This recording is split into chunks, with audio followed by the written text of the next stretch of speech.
করে বুঝবেন কি সমস্যা, কোনো সমস্যা না। যদি আপনাদের সমস্যা যদি মনে করেন তাহলে আমি আলোচনা বন্ধ করে চলে যাব। আমার এরকম দরকার নেই আপনাদেরকে পিটিয়ে পিটিয়ে শোনাতে হবে না, আমার দরকার নেই। যদি শুনতে চান ভালো, না শুনতে চাইলে আমার জন্য ভালো না। আমার ডাইরেক্ট ওয়ারাইডেড না, যেটা আমার সামনে কোরআনে আসছে সেটা আমি বলবো। এতে কে খুশি হবে কি বেজার হবে ওইটা আমার দেখার বিষয় না। আমবাড়িয়াতে যে আমার আসতে হবে তা না, আমার যেটি মেয়ে থাকলে কথাটা ভালো হতো। আল্লাহ তাকে জান্নাতের উচ্চ মাকাম দান করুক, জোর করে আমিন। আর একবার জবান খুলে বলেন একটা আমিন। প্রিয় বন্ধুরা, কথাটা খুব ভালো করে বুঝবেন। আমরা মুসলমান নিজেদেরকে দাবি করি, এবার একটু প্রমাণ করেন। আমার স্ত্রীকে পর্দায় রাখলাম না, নামাজ আল্লাহর হুকুম, সামনে রোজা আসতেছে কার হুকুম? এত ধীরে বললেন কেন? জোরে বলেন কার হুকুম? নামাজ আল্লাহর হুকুম, রোজা আল্লাহর হুকুম, হজ আল্লাহর হুকুম, তো পর্দা কার হুকুম? তা আমি আমার স্ত্রীকে পর্দায় রাখি না কেন? মেয়েকে পর্দায় রাখি না কেন? ছেলের বউকে পর্দায় রাখি না কেন? যদি প্রশ্ন যদি করা হয় এর জবাব কি দিবেন আপনি? আমি আপনার উপর নাজিল করেছি তিবিয়ানাল লিকুল্লি শাইইন, প্রত্যেকটা বিষয়ের সমাধান, সকল সমস্যার সমাধান আমরা বলি দিতে পারে আল কোরআন। খালি মুখে বলি, কাজে প্রমাণ করি না। আল্লাহ পাক রব্বুল আলামিন বলেন, বান্দা এটা হলো হুদাল লিন্নাস, মানব জীবনের জন্য মুক্তির একটা পথ। ও প্রিয় বন্ধুরা, এই কোরআন আমরা কতটুকু মানি, কতটুকু গ্রহণ করি, কোরআন দিয়ে জীবন আমরা কতটুকু সাজাইছি। আল্লাহ কয় আফাতুমিনুনা বিবাদিল কিতাব ওয়া তাকফুরুনা বিবাদ, তুমি কিছু মানবা আর কিছু মানবা না, হবে না। এবার প্রশ্ন করি, এই কোরআনের ভিতরে একটা আয়াত আছে ওয়াকারনা ফি বুয়ুতিকুন্না আলা তাবাররাজনা তাবাররুজাল জাহিলিয়াতিল উলা, তোমাদের ইমানদার যারা তোমাদের স্ত্রীদেরকে পর্দায় রাখো, মেয়েদেরকে পর্দায় রাখো, বেটার বউদেরকে পর্দায় রাখো। এই আইন কোরআনে আছে না নাই? জোরে বলতে হবে, আছে না নাই? প্রশ্ন যদি করি, এখানে যারা আছেন আমাদের মাথায় টুপি, মুখে দাড়ি, 5 ওয়াক্ত নামাজ পড়ি, হজ করেছি, আমাদের স্ত্রী কয়জনের স্ত্রী পর্দায় রাখি? কয়জনের মেয়েকে পর্দায় রাখি?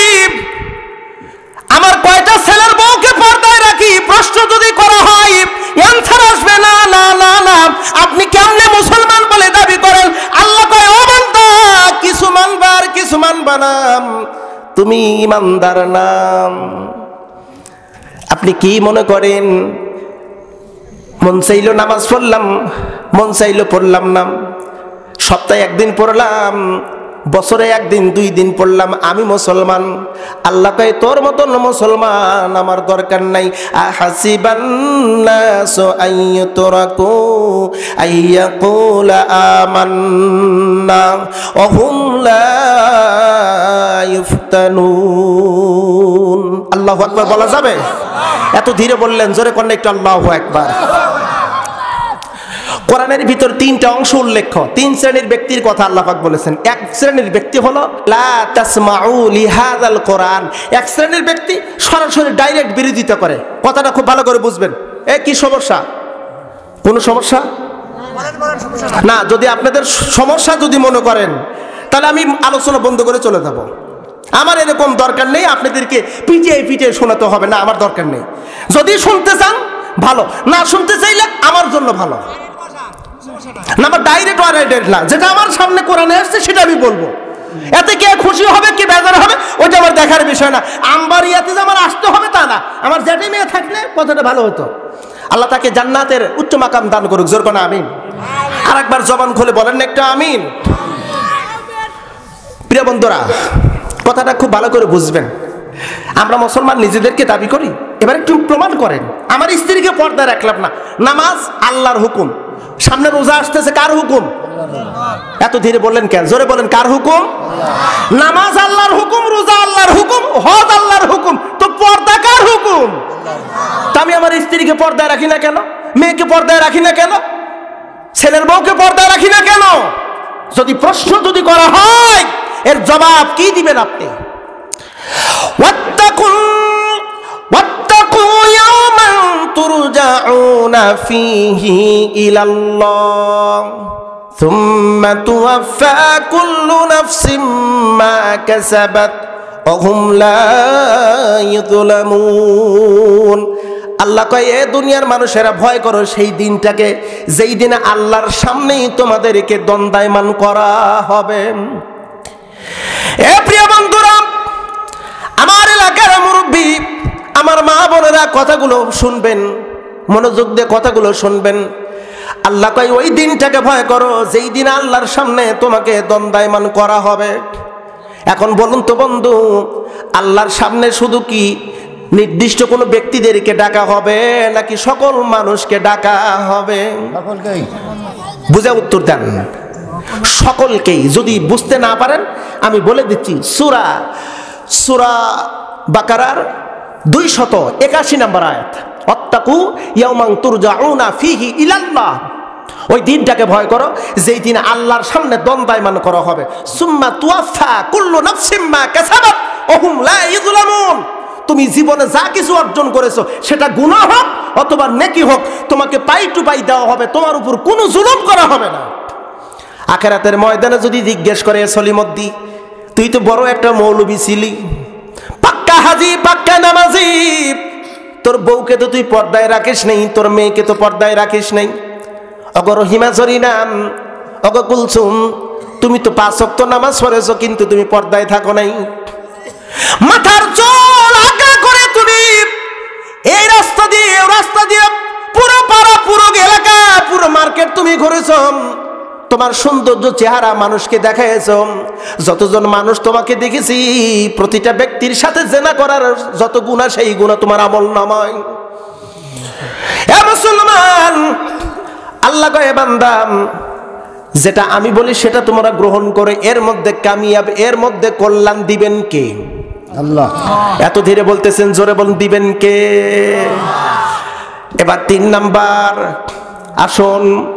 আল্লাহ পাক রব্বুল আলামিন বলেন, ও বান্দা, লা ইয়াকুলুর রিবা, সুদ খায়ও না। আল্লাহর আইন, এই কোরআনের আইন, সুদ খায়ও না। সমাজের ভিতর দেখা যায় কিছু সংখ্যক ব্যক্তি আছে, এমন কিছু মানুষ আছে যারা সুদের উপরে পিএইচডি ডিগ্রি অর্জন করেছে। ওদের সমাজের ভিতরে এত মর্যাদা, টাকা বেশি তাই ওদের মর্যাদা বেশি। আল্লাহ কয়, তোর কাছে মর্যাদা বেশি সুদখোরের, টাকাওয়ালার, অথচ আমার কাছে মর্যাদা হলো। আল্লাহ পাক রব্বুল আলামিন বলেন, নিশ্চয় আমার কাছে মর্যাদা সম্পূর্ণ ওই ব্যক্তি যার মধ্যে তাকওয়া আছে। ইন্না আকরামাকুম ইনদাল্লাহি আতকাকুম, যার মধ্যে আমার ভয় বেশি তার মর্যাদা আমি রবের কাছে বেশি। আপনি দুনিয়ার মানুষের মর্যাদা নিয়ে কি করবেন? আপনি যদি রবের কাছে মর্যাদা না পান, তাহলে দুনিয়ার মর্যাদার 4 পয়সা দাম নেই আপনার। আল্লাহ পাক রব্বুল আলামিন এই কোরআন আমাদেরকে দিয়েছে রমজান মাসে আমাদেরকে মুক্তির জন্য, এই দুনিয়ার যাবতীয় ফিতনা ফাসাদ থেকে মুক্ত করার জন্য। আল্লাহ পাক বলেন, গো নবীজি, লিতুখরিজান নাসা মিনাজ যুলুমাতি ইলান নূর। নবী গো, আপনি কি জানেন কোরআন নাজিল করেছি উদ্দেশ্য হলো সমস্ত মানুষকে অন্ধকার থেকে মুক্ত করে আলোর দিকে ধাবিত করা। অন্ধকার হলো জাহান্নাম, আলো হলো জান্নাত। অন্ধকার হলো কবিরা গুনাহ সমূহ, শিরক, বেদাত, কুসংস্কার, এগুলো হলো অন্ধকার। আর আলো হলো নেক কাজ। আলোর দিকে ধাবিত করো নবী, আলোর দিকে ধাবিত যখন হবে ওই ব্যক্তিটি জান্নাতের মেহমান হয়ে যাবে। কোরআন দিয়েছে আল্লাহ পাক এই জন্য। অপ্রিয় বন্ধুরা, আসলে এই কোরআন নাজিল করলো আল্লাহ পাক প্রিয় নবীর উপরে। শুরুর দিকে যখন কোরআন নাজিল করেছে, আল্লাহ পাক ওহিয়ে গায়রি মাদলুর মাধ্যম দিয়ে একটা আয়াতে কারিমা নাজিল করলেন, ইয়া আইয়ুহার রাসূল বাল্লিগ মা উনসিলা ইলাইকা মির রাব্বিক ওয়া ইন লাম তাফআল ফামা বাল্লাগতা রিসালাতাহু। নবী, আপনার উপর যা নাজিল করেছি তা মানুষের দ্বারে পৌঁছিয়ে দেন। যা নাজিল করেছি একটাও বাকি রাখা যাবে না। এখানে খুব গুরুত্বপূর্ণ একটা শব্দ উল্লেখ করা হয়েছে, মা, অর্থাৎ যা নাজিল করেছি, ওহিয়া মাতলু ওহিয়া গায়রে মাতলু, আরে একটাও কমতি করা যাবে না, সব প্রচার করতে হবে। এখন দেখে দেখে গুনে গুনে যেগুলো আমার পছন্দ হলো, যে কথাগুলো বললে মানুষ আমাকে দাওয়াত দিবে, জামাই আদর করবে, পোলাও বিরিয়ানি খাওয়াবে, মোটা অঙ্কের হাদিয়ে দেবে, ওই দাওয়াতগুলো আমি দিলাম। আর সেই দাওয়াতগুলো দিলাম না যেই দাওয়াত দিলে আমাকে জেলখানার ভিতরে উঠতে হবে, যেই দাওয়াত দিলে আমার শরীরের উপরে পাথর আঘাত পড়বে, যেই দাওয়াতগুলো দিলে আমার বিরুদ্ধে সমালোচনা হবে, যেই দাওয়াত দিলে কুচক্রীয় লোকগুলো আমার উপর শত্রুতা করবে, যেই দাওয়াত দিলে আমার গলায় ফাঁসির দড়ি ঝুলবে, ওই দাওয়াত আমি দিলাম না। আল্লাহ কয় ফামা বাল্লাগতা রিসালাতাহু, তাহলে আপনার নবুয়তির দায়িত্ব হবে না। নবী আপনার উপর যা নাযিল করেছি একটাও বাকি রাখা যাবে না। ওয়া ইন লাম তাফআল ফামা বাল্লাগতা রিসালাতাহু, যা দিয়েছি সবগুলো পৌঁছাইতে হবে। আল্লাহর হুকুম, জোরে বলুন কার হুকুম? আল্লাহ। আর একবার বলুন কার হুকুম? আল্লাহ। আল্লাহর হুকুম নবীজি মানবে কি মানবে না? প্রিয় নবী মেনেছে, কতটুকু মেনেছে? নবী যখন দাওয়াত দিচ্ছিলেন, নবীজির দাওয়াতে কিছু প্রতিক্রিয়া হলো। এত বড় প্রতিক্রিয়া, নবীজিকে বাধা দেওয়া হলো, নবীজিকে মারা হলো। নবীজি দাঁড়ায় আছেন নামাজে, সেজদায় গেছেন, উটের পচা নারী বুড়ি রাসূলুল্লাহর শরীরের উপর চাপায় দেওয়া হয়েছে। রাসূল নামাজে দাঁড়ায় আছে, পিছন দিক দিয়ে রশি গলায় এত জোরে পেঁচ দিয়েছে মেরে ফেলবে, তারপরেও আমার নবীজি দাওয়াত বন্ধ করে নাই। এক পর্যায়ে কাফের বেঈমানরা চিন্তা ফিকির করলাম, এভাবে মোহাম্মদ বিন আব্দুল্লাহর দাওয়াত বন্ধ করা যাবে না, ওরে কিছু লোভ দেখালে হয়তো বন্ধ করে দেবে। লোভ দেখাইলে সরাসরি হবে না, ওর অভিভাবক আবু তালিবের কাছে যেতে হবে। আবু তালিবের কাছে গেল, কাফের বেঈমানরা বলল মোহাম্মদ বিন আব্দুল্লাহর কিছু কথা নিয়ে এসেছি, আবু তালিব আমাদের কথাগুলো তুমি শোনো এবং মানো। আবু তালিব বলতেছে, মক্কার নেতারা তোমরা বলো কি প্রস্তাব এনেছো? প্রস্তাব হলো তোমার ভাতিজাকে এই কোরআনের দাওয়াত দেওয়া বন্ধ করে দাও, বিনিময়ে আমরা তাকে বাড়ি দেব, বিশাল বড় বাড়ি দেব, যত সুন্দরী সুন্দরী নারী চাই নারী দেব, তাকে আমরা এই মক্কা নগরের প্রেসিডেন্ট বানাবো, দেশের সবচাইতে বড় নেতা বানায় দেব, যত টাকা চাই, যত নারী চাই, যত বাড়ি চাই সব আমরা দেব, বিনিময়ে হলো কোরআনের দাওয়াত বন্ধ করতে হবে। আবু তালিব প্রস্তাবটা শুনে মনে মনে খুশি, আমার ইয়াতীম ভাতিজা এখন বুঝি মক্কার প্রেসিডেন্ট হবে, খুব খুশি। আল্লাহর হাবিবকে ডাকলেন, ওগো ভাতিজা, মক্কার কাফেররা দাওয়াত দেয়, প্রস্তাব দেয়, তুমি কি গ্রহণ করবে নাকি? ওরা নারী বাড়ি গাড়ি টাকা পয়সা তোমাকে প্রেসিডেন্ট বানাবে, বিনিময় তুমি লা ইলাহা ইল্লাল্লাহর দাওয়াত বন্ধ করে দাও, একামত দিনের দাওয়াত বন্ধ করে দাও, এই দাওয়াত বন্ধ করলে সব পাইবা। প্রিয় নবীজি মুস্কি এসে বলেন, চাচা পৃথিবীর সমস্ত মানুষ যদি চেষ্টা করে ওই যে চাঁদ ধরতে পারবে, বুঝে শুনে উত্তর দেন, পারবে?